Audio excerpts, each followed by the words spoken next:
Christchurch Mayor Phil Mauger, nice to see you. Howdy, mate. So, Commonwealth Games, Victoria doesn't want them, but you want them here in Christchurch. You barking up the wrong tree? No, I don't think so. I was lucky enough to live across the road from the Commonwealth Games in 1974, and the feel in the city was outstanding. I'm a fan for doing it in 2034, but now that Victoria have said enough's enough, let's see if we can jump in there. If the New Zealand Olympic Committee are the ones that push it and do it, and if they think there's a glimmer of hope that we can, I think we should push in and do as much as we can. We can share the love around New Zealand and send the rowing and cycling up to Cambridge, or the cycling by itself down to Invercargill. There's plenty of options. So it worked well in Christchurch. So we've got a lot of facilities, and Metro Sports and the stadium will be finished by then.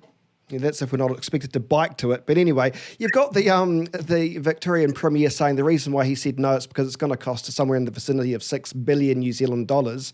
Where are we going to get that money from, Phil? You're dreaming, as the old man would say. You're dreaming, mate. He's going to build a lot of stuff. We've got, I wouldn't say we've got $6 billion worth of stuff here, but we've got everything we need to be able to do it if we share it around. FIFA Women's World Cup being shared between Australia and New Zealand. Just share it around and everyone has a feed. It's good. Okay. You still haven't answered the question, though. Where are we going to get the money from? Don't need it. All the stuff's already built.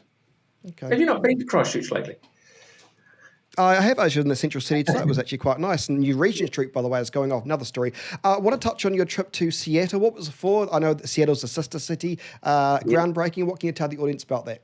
Lots of things. People said, it's a junket year this year, that. We had 3 big meetings a day and lots of travel in between them. A couple of good things, we went to their civil defence area, their office, and you talk about A and B, and all of a sudden you'll talk about E.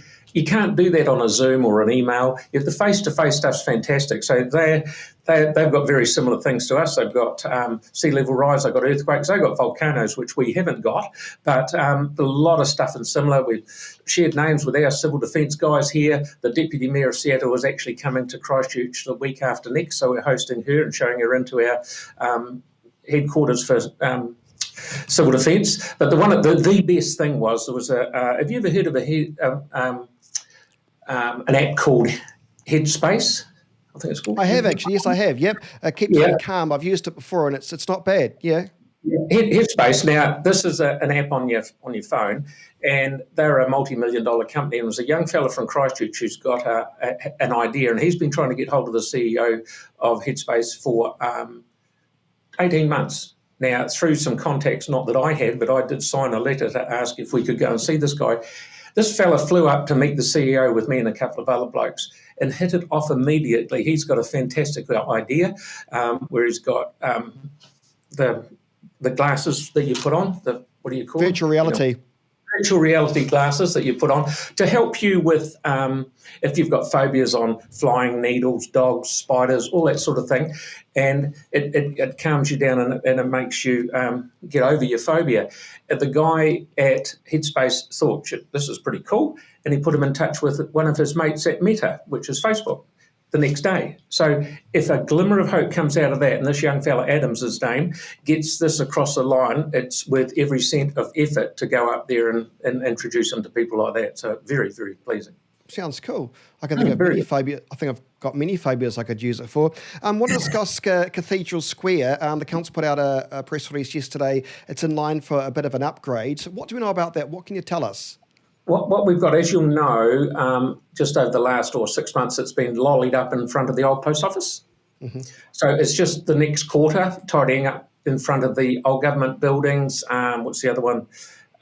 Distinction Hotel and the Spark building. So they're doing up in front of fixing all the damaged tiles and cobblestones that happened during the earthquake, and putting in planter boxes and making it more inviting. Because we've got lots of people coming to Christchurch now.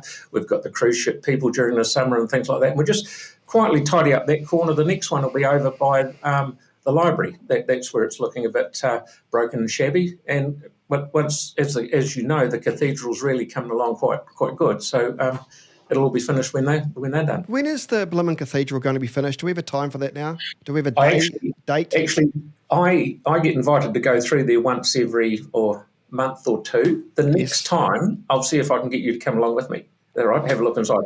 There is Okay. a shed load of work to go on inside, and the work they're doing is phenomenal.